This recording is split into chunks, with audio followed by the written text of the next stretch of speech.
On first glance, it may be very easy to dismiss Starlink Battle for Atlas. Of course, the genre of ties to life has died a very, very loud death, and it seems like a genre no one wants to touch anymore. And somehow Ubisoft, years after it's hit its peak, has come out with this game that allows you to sort of make ships and attach wings and weapons to them, as well as commanders. And it seems to be trying to bring back a genre that's already long forgotten. Instead, what it's done is made the ties to life aspect of it not necessary, but we'll get to it in a moment, but it's done really well. But you don't need to use any of the physical aspects or the controller added to it to actually enjoy the game. When you start up the game, you can attach the controller and play with it that way, or you can go digitally. But whichever way you play it, Starlink Battle for Atlas could actually be like one of the more, or the most underrated game this holiday season, seemingly because people dismiss the game right away because of its accessories. And in this game, essentially what you do is you explore different planets, you collect resources, scan animals, and essentially build up your mothership as well as your own ship to include upgrades to weapons and the ship itself. And this is done through the mods. So as you play through the game, you unlock different mods. As you then level up collecting different items, you will then be able to level up your main ship, which will allow you to attach more mods. And these mods can be anything as simple as more experience or better cooldowns to your weapons. And everything here in Starlink isn't particularly new or fresh in terms of its gameplay mechanics or design, but it's done simplistically enough without it being boring. Instead, what it does is to grab some of the best aspects of open world RPG games, space exploration games like, I'd say, No Man's Sky, and then also the crafting and resource management of games like Astroneer or Minecraft, let's say. And overall, what it does is it takes enough of each of these games to make them fit really well together. And the result is honestly one of the more enjoyable games I've played in quite a bit of time. And if you're playing, this is reviewed on Xbox One, and I played it on Xbox One X, and it looks really, really good. Like, you explore, I believe, around 7 different planets throughout the game, and each one looks very distinct. So while you have games like No Man's Sky where it's infinite and the world is sort of procedurally generated, here it's much more intentional in its design, and to me it's for the better for that, because you don't feel overwhelmed at any point. And I think that's probably the best thing I can say about this game, is that it throws a lot at you, from the physical ship that you get that you can change in and out the wings and the weapons, to all the sort of skill upgrade trees from these weapons, adding mods to them. Then your ship has its own sort of skill tree and leveling up, and all these things on top of each other. You're then still dealing with crafting resources and a story and so many other things. And while you should feel overwhelmed, you're not. And it's to a credit to the design that this game just feels so much fun to play. You can easily go through this game like you are basically fighting against the Legion, and you go onto these planets, and you've got to take back the planet bit by bit. And you do this by taking out command posts, surprises to Ubisoft game, or completing side quests for the inhabitants of that planet, which are alien species.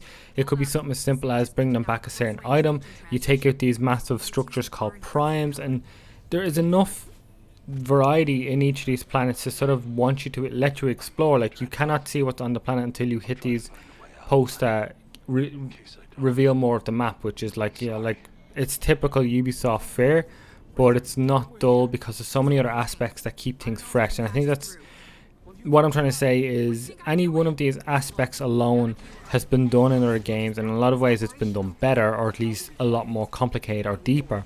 Here they just take the bare, not even the bare minimum, just enough to always be fun, but always be giving you something new to do to help you build that up. And moving on to the physical aspect of it, you don't have to use them to play. But there is something cool about having this ship with, let's say, a machine gun and these frost missiles, and then you come across an enemy and you find out by scanning it or by looking into it that its weakness is a flamethrower, and you have this ship on your controller, which It is pretty heavy, I'll be honest. I was using an Xbox One Elite controller, so having the weight of that all already, and then throwing this controller around, you could start to feel the weight over time. Nothing to like say it'd be painful or leave any sort of lasting damage or anything, but it was noticeable, and I just thought I'd bring that up.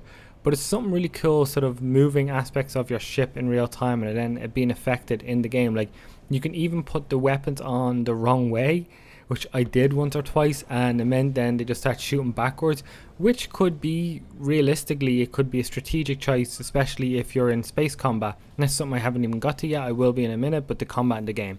But anyway, the physical side of things, the actual little figures you get in the starter pack, at least, they're really well made. They're sturdy, they're designed well, they're painted well. They weren't cheap. It doesn't feel like a very flimsy, cheapy thing. They don't feel like they're going to break at any moment.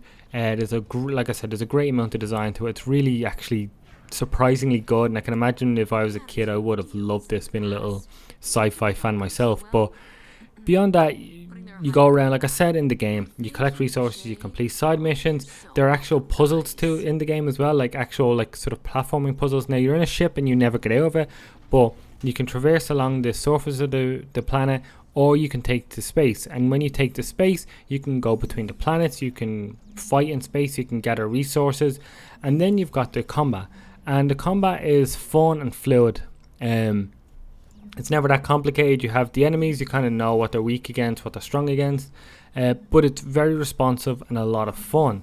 And that's pretty much a little quick jump at every little aspect of Starlink Battle for Atlas. It's a surprisingly good game. It's probably one that's going to be unfortunately overlooked because of its like ties to life nature, but like I said, it's not required. Like these games, you can buy add-on packs like with new weapons or new commanders that give you new skills, obviously for a fee. But if you don't want to go out to the shops and pick up a bunch of the plastic figures, you can buy everything on digital. So it at least sort of gives you that option that you're not forced into these physical figures, even though they are done really well. But yeah, I think this is probably the most underrated, will probably be the most underrated game this holiday season. And if you see it in the shops, or if you see it on sale actually, and you're in the mood for sort of a space exploration that's designed really well, the planets look fantastic, the game looks incredible, and everything's very distinct and different, I would honestly give this game a try. I think this may surprise you.